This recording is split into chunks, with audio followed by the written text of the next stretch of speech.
I decided to take Uber with my family. We were traveling to Denver. My wife and I, our 2 kids, and I was going to take Uber from Denver International Airport downtown to our hotel about 45 minutes away. We're out there in the pickup area, my wife and I, our 2 kids, and our luggage. After a couple minutes, a beautiful black, shiny Dodge Grand Caravan pulls up in front of us. And out walks this big burly guy. And he says, "Hi, I'm Mike. Are you Marc?" And I said, "Yeah." He goes, "Welcome to Denver." And he opens the side door, and my wife and kids hop in the back. I hop in the front. He hops in, and we drive away. As soon as we start moving, he turns to us and says, "So, where are you folks from?" We say, "Toronto." He says, "Toronto? That's a long flight. You guys must be thirsty." And he reaches down between the driver and passenger seat, opens up a cooler, and inside the cooler is a selection of bottled waters and juices.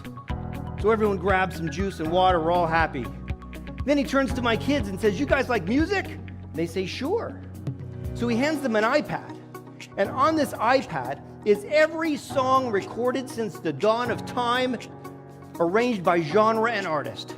And it's wirelessly connected to the sound system of the van. My kids are in heaven, drinking juice, listening to their favorite songs. I'm looking around the van, and it still has that new car smell. It is spotless inside. And I notice coming out of the dashboard are all these cables just hanging out of the dash. I take a closer look, and he had a charging station installed directly into the dashboard. And hanging out were cables to charge any device you could imagine. On the trip to the hotel downtown, he talked about all the landmarks that we passed, history, but the state of Colorado and Denver, all the best places to shop and eat. Of course, we talked about politics.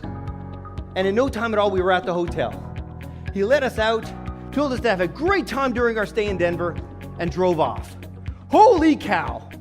Was that the greatest Uber trip ever? I think it was. You guys agree. You haven't even been on the trip, and you agree it was the best Uber trip ever.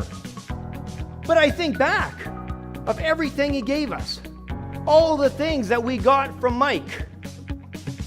And I have to ask myself, if there was no bottled water and juice, if there was no iPad with music, if there was no charging station, would we still have been just as wowed? Would you? I think so. Courteous, friendly, safe, on time, everything you'd want.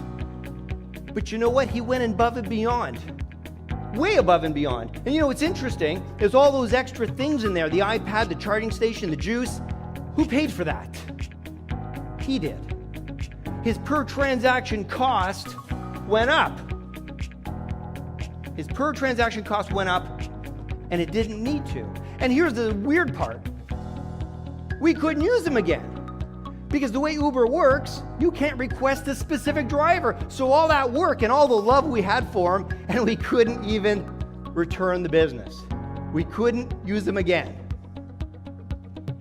You know, I'm reminded of that movie with Tom Cruise and Renee Zellweger, Jerry Maguire. And in this specific scene I'm thinking of, Renee Zellweger is at home. She's at home talking with all her friends, and they're all talking about how terrible relationships are, or more specifically, how terrible men are. Just awful. We are awful, aren't we, men? We're awful. And they're all talking about this. And then all of a sudden, in walks Tom Cruise, and he says hello to everybody. And then him and Renee Zellweger, their eyes meet. And he goes into this monologue where he says how much he loves her, how he can't live without her, how she completes him. And she says, "Stop. Just stop." She says, "You had me at hello. You had me at hello." He didn't need to do the whole monologue. She was happy just having him show up.